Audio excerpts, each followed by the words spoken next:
സ്നേഹം എന്നത് ഒരു ജന്മമല്ല, പല ജന്മങ്ങളുടെയും കൂട്ടിച്ചേരലാണ്. ഗംഗാദേവിക്കും രാജാവ് ശാന്തനുവിനും ഇടയിൽ നിലനിന്നിരുന്ന പ്രണയബന്ധം ഇതിന് ഏറ്റവും മികച്ച ഉദാഹരണമാണ്. രാജാവ് ശാന്തനുവിന്റെയും ഗംഗാദേവിയുടെയും ഈ കഥ ആരംഭിക്കുന്നത് രാജാവ് ശാന്തനുവിന്റെ ജന്മത്തോടുകൂടിയാണ്. അദ്ദേഹം പാണ്ഡവരുടെയും കൗരവരുടെയും മുത്തച്ഛനാണ്. മുൻജന്മത്തിൽ അദ്ദേഹത്തിന്റെ പേര് മഹാവിശാഖ് എന്നായിരുന്നു.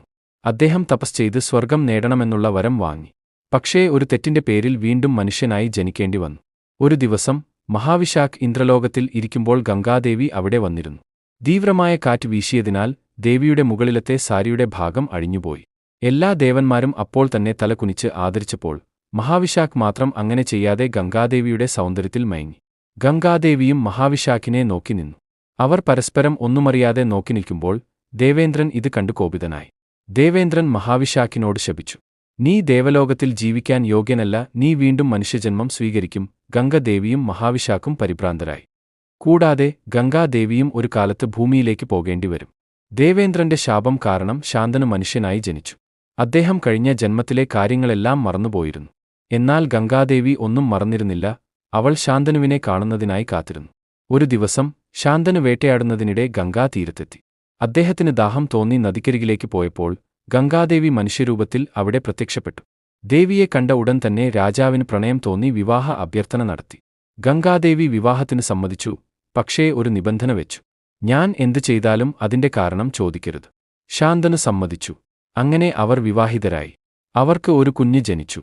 പക്ഷേ ഗംഗാദേവി ആ കുഞ്ഞിനെ നദിയിൽ ഉപേക്ഷിച്ചു.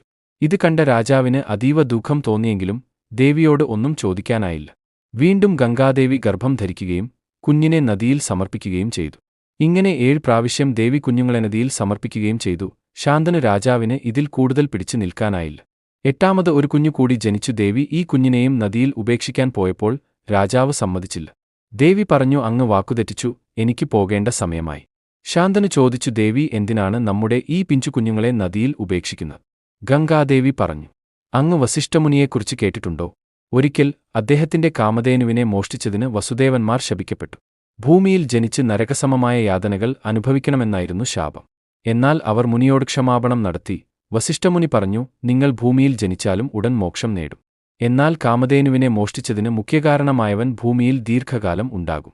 ആ വസുദേവന്മാർ എന്നെ വന്നുകാണുകയും അവരെ ഗർഭം ധരിച്ച് അവർക്ക് പെട്ടെന്ന് മോക്ഷപ്രാപ്തി നൽകണമെന്നും പറഞ്ഞു. അവരാണ് നമ്മുടെ കുഞ്ഞുങ്ങളായി ജനിച്ചത്. എനിക്ക് അവർക്ക് മോക്ഷം കൊടുക്കേണ്ട കടമ ഉണ്ടായിരുന്നു. ഞാൻ അവർക്ക് മോക്ഷം നൽകിയിരിക്കുന്നു.